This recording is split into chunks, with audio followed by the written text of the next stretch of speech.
بسم اللہ الرحمن الرحیم۔ السلام علیکم ورحمۃ اللہ وبرکاتہ۔ باآور ہونا، پھل لانا، کبھی کبھی کوششیں باآور نہیں ہوتی۔ منہ لگنا، تکرار کرنا، بدتمیز لوگوں کے منہ نہیں لگنا چاہیے۔ دل بھر آنا، غمگین ہونا، اپنے بچپن کو یاد کر کے میرا دل بھر آیا۔ پاش پاش ہونا، ٹکڑے ٹکڑے ہونا، کشتی چٹان سے ٹکرا کر پاش پاش ہو گئی۔ دانے دانے کو محتاج، بہت ہی غریب، میرا پڑوسی دانے دانے کو محتاج ہے۔ خون سفید ہونا، ہمدردی کرنا، ہمدردی نہ کرنا۔ آج کل لوگوں کا خون سفید ہوتا جا رہا ہے۔ پاؤں دھو دھو کر پینا، بہت خدمات کرنا، ہمیں اپنے والدین کے پاؤں دھو دھو کر پینے چاہیے۔ پھولے نہ سمانا، نہایت خوش ہونا، امتحان میں پاس ہونے پر وہ خوشی سے پھولے نہیں سما رہا تھا۔ اندھیر نگری چوپٹ راج، ایسا نظام جہاں کوئی کام ڈھنگ سے نہ ہو۔ دنیا کی کئی جگہوں پر آج بھی اندھیر نگری چوپٹ راج ہے۔ ایک ہی شخص پر گھر کا سارا بوجھ ڈالنا اچھا نہیں۔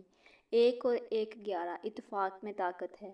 دوسرا بھی ساتھ دے تو خوشحالی آئے گی، کیونکہ 1 اور 1 11 ہوتے ہیں۔ اینٹ سے اینٹ بجانا، تباہ و برباد کر دینا۔ طاقتور کسی کمزور کی اینٹ سے اینٹ بجا کر رکھ دے تو یہ کوئی بہادری کی بات نہیں۔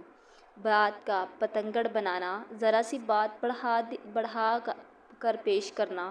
کسی کی یہ عادت ہوتی ہے کہ وہ بات کا پتنگڑ بنا دیتا ہے۔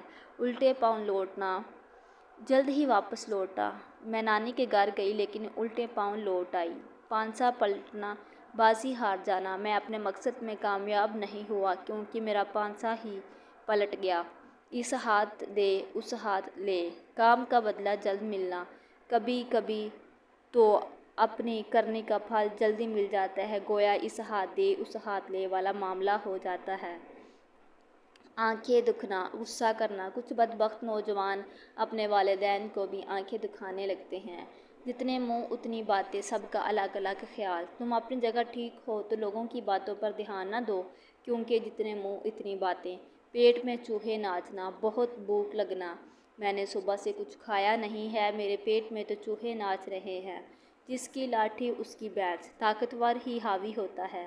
اس تہذیب یافتہ دور میں بھی جس کی لاٹھی اس کی بھینس والا رواج رائج رہا ہے۔ ڈوبتے کو تنکے کا سہارا، مصیبت میں کسی کی تھوڑی امداد بھی بہت ہوتی ہے۔ آپ کی ہمدردی میرے لیے ڈوبتے کا تنکے کا سہارا کے مترادف ہے۔